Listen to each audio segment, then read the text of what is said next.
जी, अस्सलाम वालेकुम वरहमतुल्लाहि वबरकातुहू। सईद आप सबकी खिदमत में हाज़िर हूँ जी। कुछ 1-2-3 दिन से कुछ चीज़ें नोटिस कर रहा था, सोचा उस पे थोड़ी बातचीत हो जाए तो अच्छी बात है। बहरहाल फ़लस्तीन के साथ जो इसराइल कर रहा है, मैं उसकी सख्त मज़म्मत करता हूँ और मैं इस चीज़ को इंशाअल्लाह जहाँ तक हम लोग हर बंदे की जहाँ तक पहुँचती है वहीं तक वो कोशिश करता है। मज़म्मत करने की हमारी जितनी हैसियत है हम उतनी करते हैं, इसमें कोई डाउट नहीं है।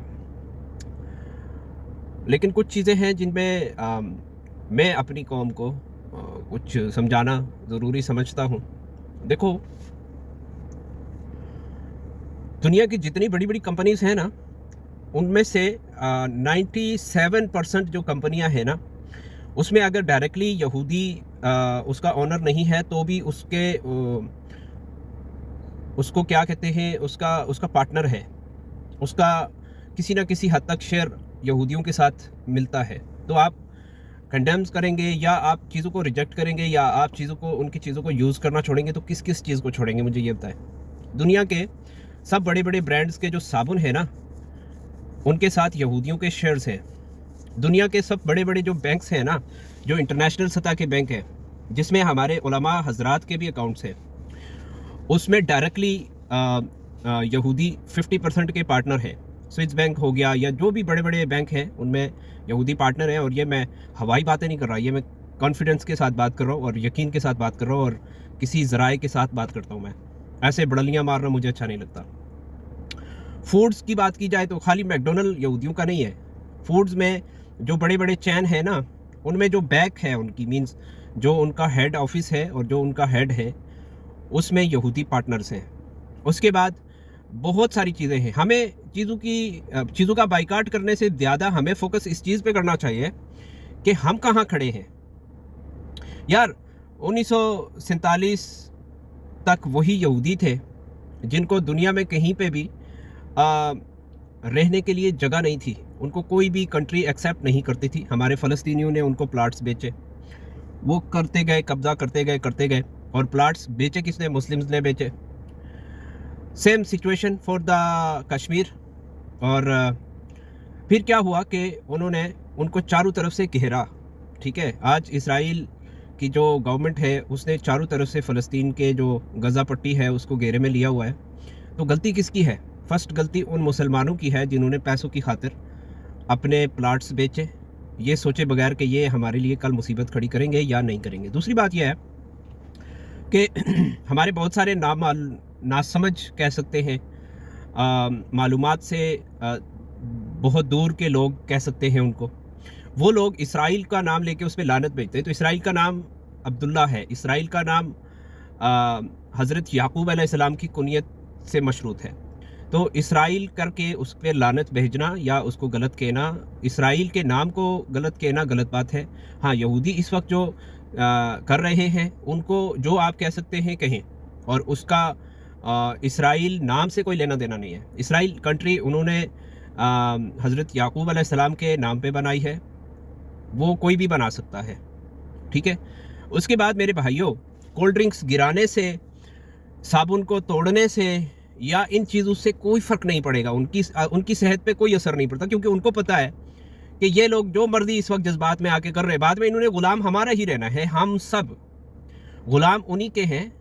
हम में से कोई एक शख्स भी ऐसा नहीं है जो उनका गुलाम नहीं है। ठीक है ना। IMF से जो कर्जा लेते हैं ना, हम हर बार, हमारे जो लायक फाइक सियासतदान जो जाके कर्जा लेते हैं ना IMF से, तो IMF किसके पास है ये सोचो ज़रा। तो ये साबुन तोड़ना, ये करना, इससे फ़ायदा नहीं है। फ़ायदा इससे होगा कि आप अपने आप को बदलो, अपने अंदर ईमानदारी पैदा करो। दुनिया में देखो, मैं एक बात बता रहा हूँ, सिंगापुर हो गया, श्रीलंका हो गया, मलेशिया हो गया। मलेशिया पाकिस्तान मुस्लिम मुल्क है ना। मलेशिया के अंदर इंडिया जब जाता है ना, इंडिया का कोई शहरी, तो उसको 1 मंथ के लिए फ्री है। ठीक है, 1 मंथ के बाद वो अपना वीज़ा एक्सटेंड करा सकता है और इजीली उसके इमिग्रेशन में उससे कोई सवाल जवाब नहीं होता।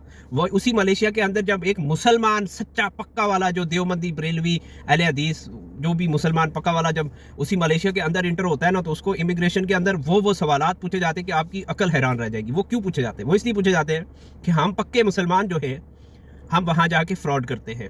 وہاں کے لوگوں کے ساتھ فراڈ کرتے ہیں, وہاں کی خواتین کے ساتھ فراڈ کرتے ہیں, وہاں ہم اپنی اصلیت دکھاتے ہیں کہ ہم کتنے گھرے ہوئے لوگ ہیں. وہ لوگ پھر ہمیں ٹارچر کرتے ہیں. اس فرسٹ جو وہاں کا پروسیجر ہوتا ہے اس میں ہی وہ ٹارچر شروع ہو جاتا ہے. اس کے بعد وہ ہم پہ پوری نگرانی رکھتے ہیں کہ یہ پکے مسلمان آئے ہوئے ہیں, یہ یہاں پہ کیا کر کے جائیں گے, تو ہمیں خود کو چینج کرنے کی ضرورت ہے. ہم ویسے کیوں نہیں بن سکتے بھائی؟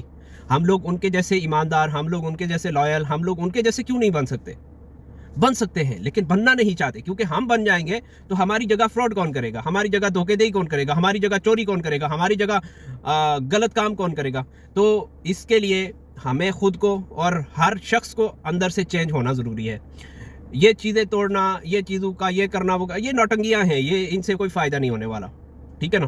تو پروٹیسٹ کریں آپ, بہت اچھی بات ہے, اور ہر لحاظ سے پروٹیسٹ کریں.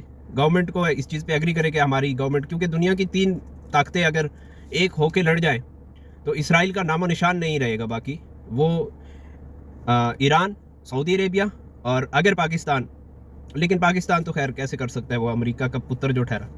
تو سعودی اور ایران اور ترکی, یہ 3 ملک ہیں جو اگر مل کے جنگ لڑے, شیعہ دیوبندی, شیعہ سنی والا فرقہ نکال کے بیچ میں سے تینوں اگر مل کے اٹیک کرے تو اسرائیل کا نام و نشان نہیں بچے گا باقی جو کنٹری ہے. کیونکہ اسرائیل نام تو حضرت یعقوب علیہ السلام کا ہے, وہ نام تا قیامت باقی رہے گا, لیکن جو کنٹری ہے وہ باقی نہیں بچے گی. اس میں بھی میں ایک بات بتاتا ہوں, اس میں بھی جو انوسنٹ پیپلز ہیں, مینز جو یہودی جو بے قصور ہیں, جو جن کا کوئی بیچاروں کا لینا دینا نہیں ہے کسی وار کے ساتھ, ان کو مارنے والا بھی جہنمی ہے, وہ چاہے جتنا بڑا اپنے آپ کو مجاہد کہہ لے. فلسطین کے بچے اگر مر رہے ہیں تو ان کو مارنے والا بھی جہنمی ہے, اور اسرائیل میں جو چھوٹے بچے مر رہے ہیں یا خواتین مر رہی ہیں اس کو مارنے والا بھی جہنمی ہوگا.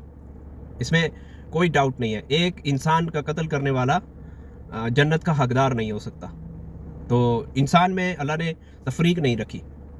اس لیے امید ہے بات کو سمجھ سکیں گے تنقید کے بغیر, اور کوشش کریں کہ جتنا ہو سکتا ہے ان لوگوں کی سپورٹ اس طریقے سے کریں جس سے ان کو نقصان نہ ہو. کیونکہ بسا اوقات ہم ایسی چیزوں سے سپورٹ کر رہے ہوتے ہیں جس سے ان کو نقصان ہو رہا ہوتا ہے. جیسے ہم نے 75 ایئرس سے کشمیر کے اندر کیا.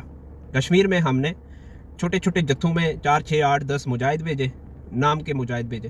انہوں نے جا کے وہاں پہ اٹیک کیا. اس کے بعد کشمیری عوام نے اس کی سزا بھگتی, اور ہمیشہ سے یہی ہوتا رہا. تو ایسا نہیں کرنا. ایسا کریں گے تو وہاں کے جو لوکل لوگ ہیں ان کے لیے مصیبت کھڑی ہو جائے گی بیچاروں کے لیے. تو ایسی مصیبت کھڑی کرنے سے بہتر ہے آپ سکون سے بیٹھے رہیں. دعاؤں میں یاد رکھیے گا, اور امید ہے میری بات سمجھ میں آ جائے گی. تو سب سے پہلے تو ہمیں اپنے اندر سے منافقت ختم کرنی پڑے گی. نمبر 2 ہمیں اپنے اندر سے بے ایمانی ختم کرنی پڑے گی. نمبر 3 ہمیں اپنے اندر سے فراڈ ختم کرنا پڑے گا. اور نمبر 4 ہمیں گندی حرکتیں بند کرنی پڑیں گی جو ہم دوسرے ملکوں میں جا کے کرتے ہیں, جس کی وجہ سے پوری کنٹری کے لوگوں کے لیے عذاب بن جاتا ہے. یہاں پاکستانی, جو میں بحرین کی ہی بات کر لوں گا, تو یہاں بھی جو پاکستانی انٹر ہوئے تھے نا کسی دور میں, تو انہوں نے ایسی مصیبتیں کھڑی کی تھی کہ اس کے بعد بحرین کے جو انوسنٹ پاکستانی تھے, جو اچھے پاکستانی جہاں پہ رہتے تھے, ان کے لیے جہنم بنا دیا تھا انہوں نے. تو ایسی گندی حرکتوں سے باز آ جائیں, اپنی کنٹری کا نام روشن کریں, اپنا نام. دائرہ آپ کا نام اچھے الفاظ میں آئے گا تو آپ کی کنٹری کا ڈیفینیٹلی آئے گا, لیکن آپ کا نام اگر برے الفاظ میں آئے گا تو آپ کی کنٹری کا نام ڈیفینیٹلی برے انداز سے یوز کیا جائے گا. دعاؤں میں یاد رکھیے گا. اللہ حافظ.